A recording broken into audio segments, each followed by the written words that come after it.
Sir ನಮಸ್ತೆ, ನನ್ನ ಹೆಸರು ನಿತೇಶ್ ಅಂತ. ಮೈಸೂರಿಂದ ಬಂದಿದ್ದೀವಿ. ಮೈಸೂರಲ್ಲಿ ನಮ್ಮದು ಸ್ಟ್ರೀಟ್ ಫುಡ್ ಇದೆ, ರಾಜು ದಮ್ ಬಿರಿಯಾನಿ ಅಂತ.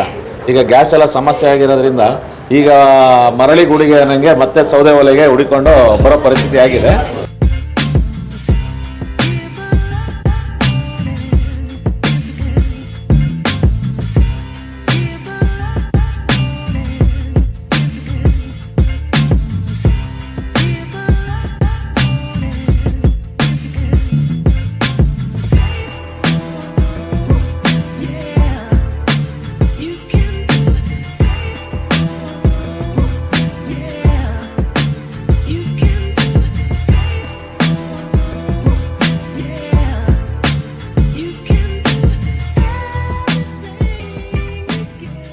ಇನ್ನು ಎಲ್ಲ ಈಗ 10 ಸ್ಟವ್ ಇದೆ, 10 ಸ್ಟವ್ನು ಎಲ್ಲ ಸೌದೆಗೆ ಕನ್ವರ್ಟ್ ಆಗೋಣ ಅಂತ ಡಿಸೈಡ್ ಮಾಡಿದ್ದೀವಿ.